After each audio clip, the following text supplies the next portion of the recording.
Well, this was not at all what I had in mind for an introductory video, but never mind, here we go. This rather large effort has just landed on my doorstep and is the significant part that's triggered where I am now with this proposed YouTube channel.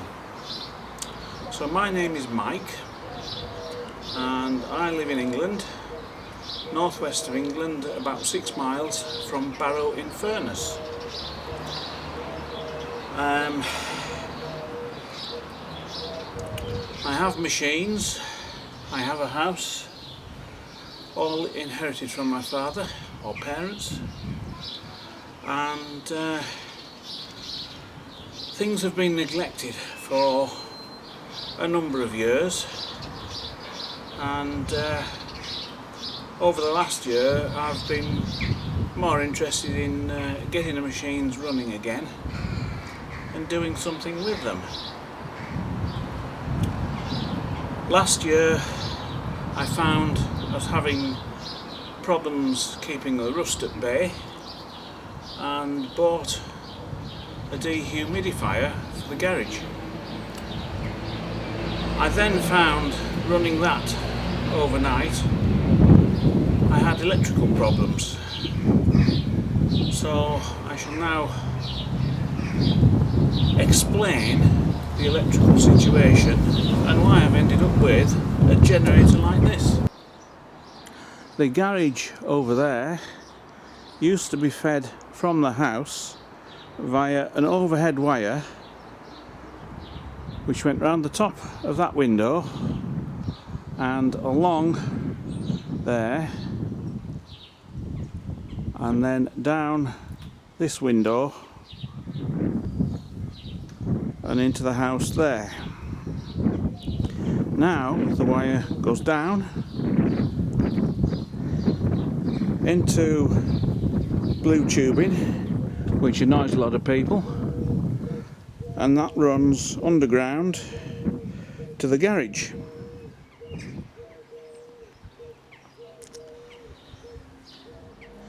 In the garage is a main switch that feeds sockets and lighting, and to that we added another wire running back out again to the lean-to. Again, that has been rerouted via the blue pipes.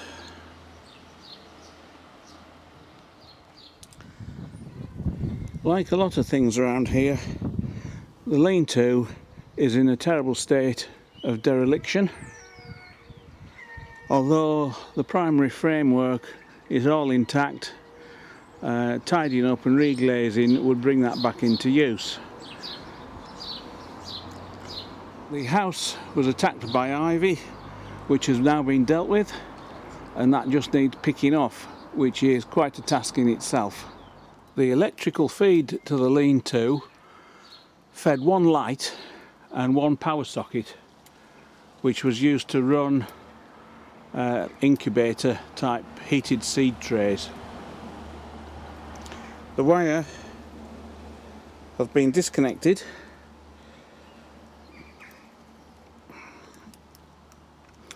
and that should be a continuous cable back into the garage.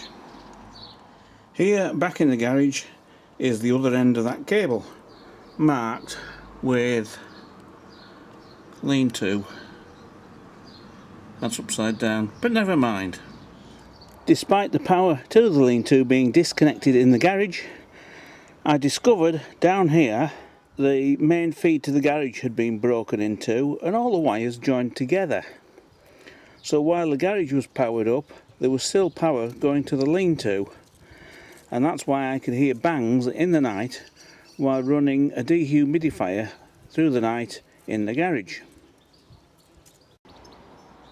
So the current situation is that that feed to the garage and lean-to is now completely isolated. so I have no power at all to the garage. The next question is whether this feed would be heavy enough to run the machines. It has done in the past, but with some issues. The existing wiring configuration used a Transwave box of capacitors in order to generate the three-phase supply for the machines. The last time that this box was switched on, it just provided a big bang. I wasn't particularly happy with it, as the lower knob on it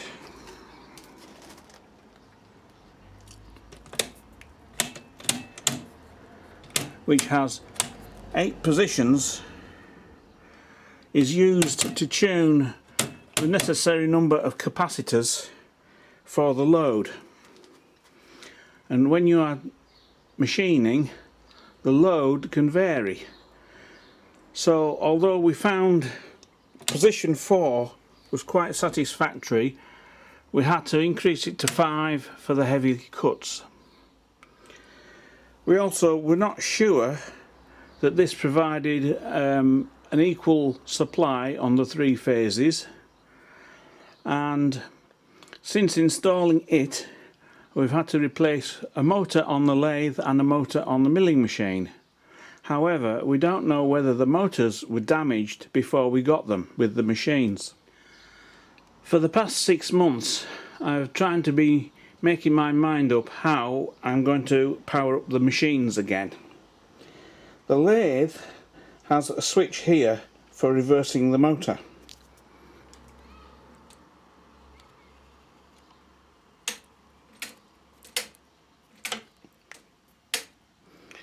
It has just 2 positions, forward or reverse. There is no off, which means it gives an instant reverse of the motor. A popular choice for powering machines is the variable frequency drive, but these need to be wired in particularly so that all the control gear goes through the VFD. That would negate the function of this lever.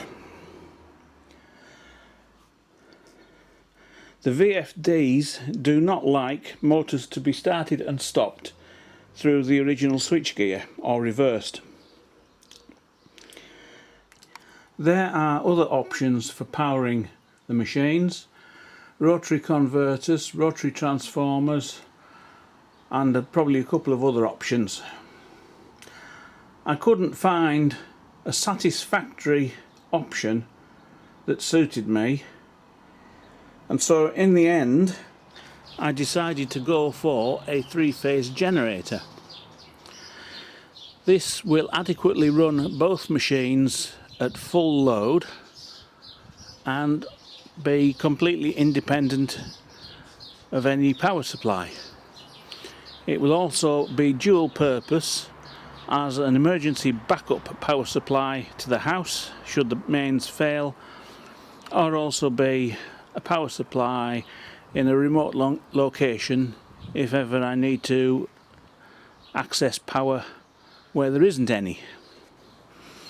I now have to get this sort of installed in the garage where it can feed the machines and still be accessible for wheeling out for powering other things should the need arise.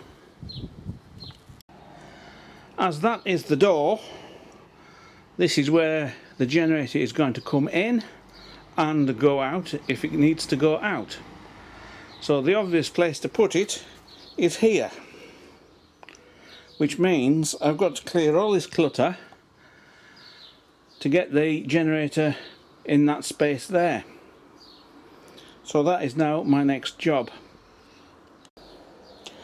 As you can see, I have made a little progress, removed a couple of trolley jacks, and I've now come across this collection of gubbins. Looks pretty much gearbox shaped to me.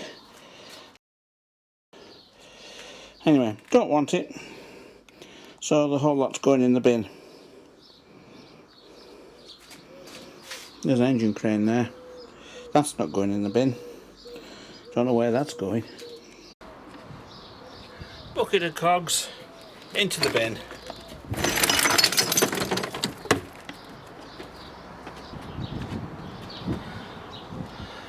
Aluminium gearbox housing into the bin.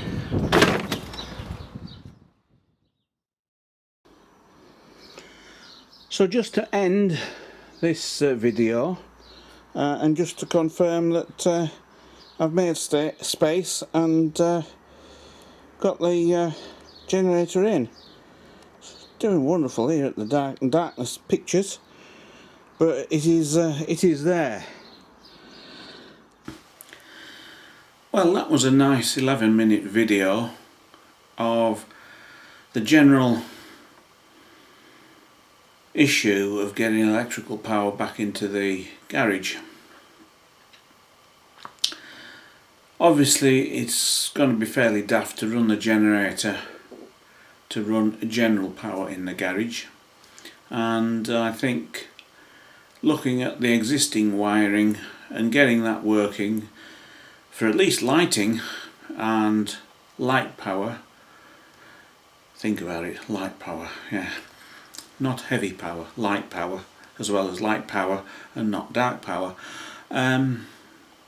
So getting a power supply back into the garage, as was, is still on my agenda despite having the generator. So as we've covered the electrical wiring a little in the video you've just seen, I'm going to throw on some more footage now as it's involving the wiring again. And while the wiring is fresh in your mind, we might as well see what my latest discovery is. So keep on watching and see what I've found.